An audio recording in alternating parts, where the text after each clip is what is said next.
Hey guys. To another podcast and our ability to host remote guests like tonight. Wonderful remote guest. He's got technology. John has a cup too. He can remote clink us, and we're good.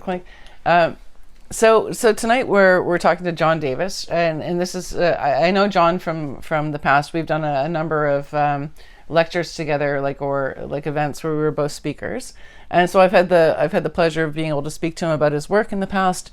He's comes from the legal industry. He was a prosecutor in the past, and he's devoted himself rather vehemently to trying to draw attention to false accusations and wrongful convictions. So it's a pleasure to have him join us here on the podcast today. Thank John. you for joining us so much. It's great. Again, it's my privilege to be here. Thank you. So tell us a little bit about how it is you came to start writing books.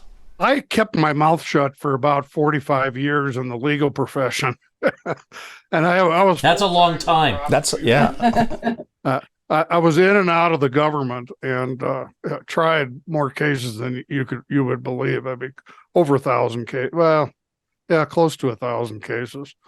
And I began to realize after I matured in the profession and had enough trials and had my head handed to me on a plate by really good defense counsel, that there was more to understanding what's happening in the criminal justice system than just reading the police reports, filing charges, and plea bargaining. That's not to interrupt you, but that is such a good point, because this is one of the things that I've witnessed and that we try to say too, is without the cross-examination is one of the most wonderful tools in the justice system, the legal system, in order to get to the truth. And what you just said really, I thought, was really well worded in terms of making that point. Well, absolutely. And one of the things I learned, especially in controversial cases like sex assault cases, was as a prosecutor to do my cross-examining of the witness before we get to trial. Because your whole case revolves around that cross-examination. And frequently, I don't want to say all the time, because by the time you get to the trial phase, you've got a close case, usually, not always. It's a fairly close case, and the case does turn on that victim's or accusers. Let me call them accusers, on the accuser's testimony. So what I would find out is that about half the time, when I was getting cases ready for trial, I would find out the accuser had been coached. And I wouldn't get angry or anything. I just start talking with her. It was almost always a female accuser. So how do you come to that? Because we've seen this before too, where there's certain language things that start coming out, where they're phrases that are learned phrases, be it the person has looked something up on the internet or read articles in, mainstream media or whatever of advocacy groups, and they start to use these phrases. When you say that you started to realize they were coached, what was it that made you come to that conclusion? Well, it was a child sexual assault case, and we had I decided to go to trial. I was young and inexperienced. I wasn't that young, or that inexperienced, but I was inexperienced in sexual assault cases. We went to a trial, and the defense counsel on the other side had, first of all, excellent expert witnesses on the phenomenon of false memory and implanted memory. And right. Second, was just a master at cross-examination. And I realized about halfway through the trial that after the accuser was cross-examined, that this was not a valid case. After that, I did not let that trial go to a jury. I actually dismissed the case voluntarily at halftime, and got criticized for it. But the fact was, she had been coached. The defense counsel brilliantly brought that out. We started a policy where no one could talk to the accuser unless we had a videotape of it.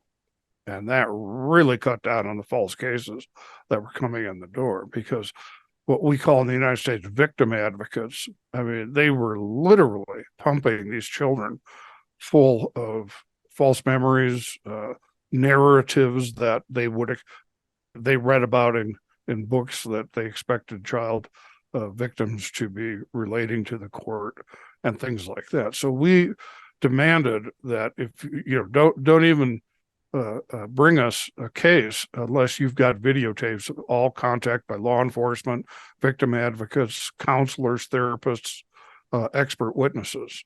Okay, and we just put our foot down. That cut out a lot of the false cases. This gets into a thing that we've talked about a fair bit as well in terms of credibility versus reliability. So what you're talking about is how advocacy groups or therapists or whatever can talk to somebody and then influence their testimony in a way where the complainant, we instead of accuser, we'll call them complainants, can actually believe something to be true, but at the same time it can be unreliable because their testimony has been infected by the input from other people. Absolutely. If you read Elizabeth Loftus, and I highly recommend it, she's a few years older than I am, and I've been reading her for 30 years. She's an expert on false memory, on memory in general. She testified at the Weinstein trial in New York. Unfortunately, the judge put handcuffs on her. She couldn't testify. I better not get started because I don't know if Weinstein is innocent or guilty, but I'm confident he did not get a fair trial. So she is an expert, and what she brought out is that there are two kinds of memory. There are memory that is easily affected by emotion, drugs, narcotics, intervening events, and very little of our memory survives those factors over time. And then there's what's called core memory, which is if you have an actual traumatic event, then you have, even a child will have a very, very vivid recollection of the sensory information. So what I learned to focus on as a prosecutor was, okay, he grabbed you. What do you mean he dragged you into the room? Well, he took me by the arm. Did it hurt? Yes. How hard was it? Well, it was hard enough. I didn't think I could get away, and I'd be hurt if I did. That's credible evidence. What you get as a false accuser is, well, he put his hand in my private part. Okay, well, how did he do that? Was it his right hand or his left hand?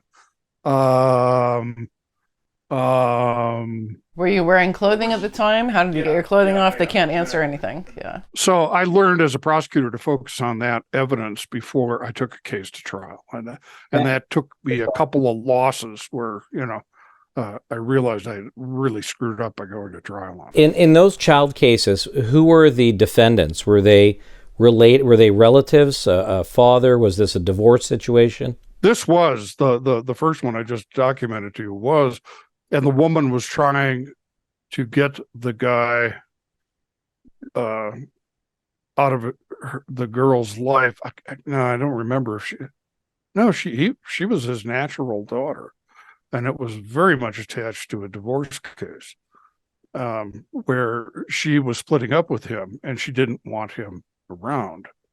So she she actually called our office and accused him of sexual assault. Well, we did, somebody else filed charges. That was where my job was to go to trial. I didn't really have much to do with filing the charges. I'd get the file on my desk, 4 to 6 weeks before the trial date, and then I would start evaluating the evidence. So in this particular case, I smelled something fishy because she had gotten a restraining order based on just an accusation narrative. There was no solid evidence. When we asked to interview the child, we did it at what they called the Child Advocacy Center, where they had a very relaxed setting where a child could be videotaped with one-way mirror and very relaxed with the law enforcement looking on and the defense counsel, et cetera. And very often we would find in that relaxed setting that the child was not likely to be telling the truth. It could take 20, 30, or 40 minutes, but occasionally, I shouldn't say occasionally, maybe 1 out of 5 times, the child will admit that they've been coached. Well, that didn't really happen, but, and that helped me filter out the bad cases. So when I went to trial, I had a high conviction rate compared to the national average. It was about 87%. National average is about 62 to 65%. And that low conviction rate is due to inexperienced prosecutors who really don't care what they're doing. They just want to be heroes, collect trophies, and things like that. So that's where defense counsel like yourselves are really fulfilling an important role in the justice system in terms of getting at the truth. So what other type of sexual assault cases did you start to have your disillusionment with as a prosecutor that led you to feel, you're dealing with a lot of wrongful accusations? There was a guy, he had spent most of his adult life in prison, and he had been a Marine Corps reconnaissance, and he had severe problems. We found out eventually that he had neurological problems, which is not uncommon in the criminal court. And I always screened for those problems to see if I could work a plea deal where we could address medical neurological problems before we went into the criminal system. But and he had when I read the report, I said, "My God, this looks like something you'd see on the front pages or in a television movie on the horrors of attempted rape." He did have sex with her 4 or 5 times, choked her repeatedly. This is from the police file. And so make a long story short, I got close to trial. Nobody wanted to try this case. I was the only one who was willing to try it. The judge, unethical as hell, sent me word through another judge that she didn't want to try it and I should plea it out. I mean, this is what goes on in the United States. I think, Paul, your comment was, the system in the United States is designed to crush the defendant, and it is. I think I used that term. It's a useful term. So anyway, so in this case, I thought, well, okay, I know he's a neurological problem. I kind of have to take this to trial because it was all over the news. And I was getting a lot of pressure from victim advocates and, everybody else. Police didn't want to go to trial because it was in the middle of hunting season and they didn't want to spare 2 officers for the trial. Don't get me started. So anyway, so when I started to look into it, I called up the defense counsel who used to be the DA, and he was, and we got along pretty well. And he said, "Look, here's what was going on. They were both doing drugs. She gets off on asphyxia, and it's true they had sex, and he was choking her and the whole bit. And she was really upset about it because it got out of control, and I can understand how that happens. So I said, okay, well, there's 2 sides here. And then I worked out a plea deal with him where he would plea with a 5-year cap, which means he would do probably with the prejudgment detention, probably do 7 or 8 months, and would get the neurological assistant he needed in prison. Okay. Was he guilty? I don't know. A trial might have, a jury may very well have acquitted him of the charges, but I felt, while he's already spent most of his adult life and we've got an opportunity to get the state to pay for the costs of rehabilitating him, hopefully, and he can get very expensive neurological assistance. So that seemed to work out for everybody. But typically the plea agreement in the system in the United States is, as you said, designed to crush the defendant and force a plea. John, question for you. So you've described coaching. I'm sure you've seen a lot of patterns. What are the top 5 motivators you've noticed behind false accusations? Coaching is one. Well, coaching, yes. Then you've got false memory. Right. And if you look at the hard neuroscience statistics, you've got about a 90% probability that a memory of a sexual assault that's more than 5 years is about a 90% probability it's a false memory. There's a clinical psychologist in the UK. I can't remember her name off the top of my head. Julia, I'll think of it in a minute. And she did an experiment. Now, should be insightful because Elizabeth Loftus in the United States in Los Angeles has similar experiments and has written profusely about them. Where anyway, this Julia Shaw, that's her name. She's a psychologist in London. And she did an experiment where she took a young man and she, lied to him. This was part of the experiment, and she got clearance before doing this. And said, she said, I wanted to interview you for this memory study, but, I talked to your best friend when you were 14 years old, and she said you raped her. And the boy, of course, was astounded. And make a long story short, it took her 2 sessions, 20 minutes each, to convince him and implant a false memory of him raping his best friend when he was 14. And the girl, she as soon as he said it and made her point, she told him, no, he never said that, and your girlfriend said that never happened. And these memory studies are fascinating. And like you mentioned, she had clearance because that is one of the problems now with. There were a lot of really important memory studies done in the past, but they've been deemed unethical now because you can't implant false memories, that are negative or whatever. So there's a lot of restrictions on what we can and can't do to try and uncover how memory works. But I want to just take you to sort of a different area of discussion, which is when I first met you, you had 2 books published that I was aware of. One is about false accusations in the 21st century. And then the next one was how to avoid a false accusation. yes. Right? How to avoid false accusations of rape, which there's, I'm sure you could make $1 million on the internet if you could definitively tell people how to do that.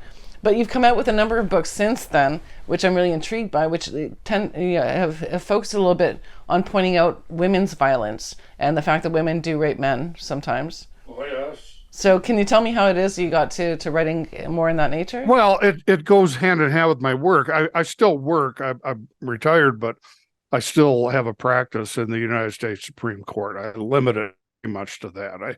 I loved trial work. I would still love it, but I just don't have the stamina anymore to be certain I'm doing a good job. So I do the Supreme Court. I just filed a brief about 5 days ago, the United States Supreme Court, on domestic violence and interpersonal violence. In the United States, it's assumed that it's a gendered crime, that there are no women who perpetrate sexual violence, and there are no women who perpetrate domestic violence. And I am serious. Well, I know. Well, we're not so shocked by that. You and I have both spoken at events with Dr. Donald Dutton, who has a really wonderful book, and he's part of a big body of researchers who've brought to light that violence tends to be reciprocal. So yeah, and I know Don Dutton's testified in the United States as well as Canada. So it is kind of shocking to me that you say that they don't recognize it at all still. Well, it's amazing. The Department of Justice had appealed this case to the United States. I'm not going to go into the details that bore you to death, but the United States Department of Justice appealed it, and they got 30 amicus briefs from women's organizations, the Catholic Church, and everything, claiming Catherine McKinnon. Domestic violence, the leading cause of death for women between the ages of 15 and 44. Okay, I'm serious.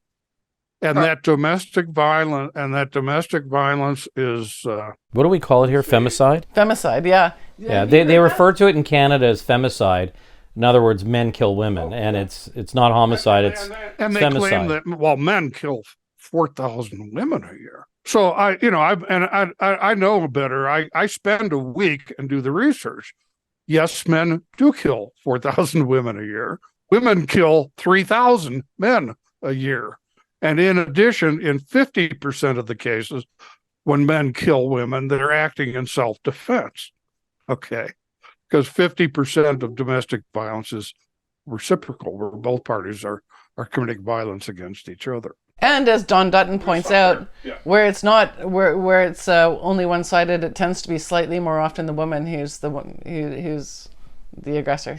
Sure. She'll come up behind him and start whacking him with a bludgeon, and he'll pull out a gun and shoot her. Okay, well, yes, but that's a hell of a good self-defense case, at least in the United States. In most states in the United States, the prosecutor, if the self-defense is raised, then the prosecutor must prove beyond a reasonable doubt that it was not self-defense. Right. Okay. So, and I don't know what it is in Canada. It's similar, except it's the use of force is a little bit different. It's got to be proportionate, but in any event, it's very similar. Once you raise the possibility. But statistically speaking, you found through your research then that there is, violence, in this case, domestic violence, is not one particular gender. It goes both ways. Oh, absolutely. It's about equal. I mean, you do in the terms of the killing, but again, women initiate, according to a Harvard Medical School study, which is unimpeachable, women initiate the domestic violence in the United States 70% of the time. So under domestic violence theory, that makes them the aggressor, that makes them the perpetrator. How often do you find women being prosecuted for domestic violence in the United States? Rarely. They're rarely even arrested. The police in the United States, and people will think that I'm making this up, but I'm not. I saw it. Police are trained to arrest the man on a domestic violence call, even if he's the victim. Even if he's got a knife in his stomach. I know cases where the guy's actually got a knife. Not quite that bad, but it's, sticking out of him. If she shows any marks at all, like if she fell down and bruised herself and calls the police, they arrest the man. No matter what he says, no matter what happened, even if he's got blood and all that kind of stuff. In many jurisdictions, dual arrests are forbidden so that the woman doesn't get arrested, just the man. That's not true in Canada anymore. No, we have cases where there are dual arrests, where you'll have both. If the police can't determine who's the aggressor, they'll arrest both. And we do have some cases where female perpetrators are arrested. And I happen to have 2 cases involving women who are charged with homicide, both in domestic context. But it's still the rarity, and we're still fighting up against the idea that, it's an 80% male phenomenon. And there's no real good studies going on in Canada, frankly, that you could have as valid studies to really test the waters and what the statistics are. But here's something I know that John, I know that you're familiar with this as well because of some of the conferences we've gone to together. But there's a specific crime in which a woman kills her own child, her own baby, and it has a special crime name for it. It's called infanticide. Right? Yeah, we have that in Canada. Yes. But if a man kills an infant, it's called murder. Yeah, it is murder. It is. But we call it something different when a woman does it. So is this something you've looked into? In the United States, women kill 4 times as many children as men. So if you add in children into the domestic violence equation, women kill more in domestic violence than men. Okay, but we leave the children out. Yeah, so I mean, sadly enough, I had 2 of those cases myself. So, from a psychiatric perspective, there are psychiatric disorders that a female after given birth can experience, set aside from postpartum depression. It can become psychotic, and in fact, and then you can have it reduced to an infanticide as a result of a psychotic disorder or a depressive disorder that rises to that state, and it's legitimate. Yes, keep in mind too that men also have this disorder after postnatal depression. I'm not sure it's a valid. I'm not going to disturb whatever your defense was, because you have to look at each case individually. But typically, it's being used a lot, and I think sometimes being used as an excuse for women killing children, when if it was a man, he would not have that defense available, even though theoretically he has just as high a probability of that. I just think that some of the focus of your work in your books kind of coincides with this. Like Joseph brought up femicide before, and then we have this infanticide thing. I take exception when crimes are relabeled depending on the gender of the person who's involved. I think crimes are crimes, and I find it very curious. So if it's a murder involving a newborn or a baby, they're not necessarily charged with infanticide. They're charged with either first or second degree murder. So I just want to be clear. I don't want to mislead anybody. So they're charged with murder. Infanticide. This is a good point to make, because having been on the internet prior to working with you and stuff, the infanticide, like there's all these memes about please don't throw your baby in a dumpster and stuff like that. Like there's a lot of people who I think misrepresent what infanticide actually is. So this is really useful. Women who kill children in Canada get charged with murder. Right.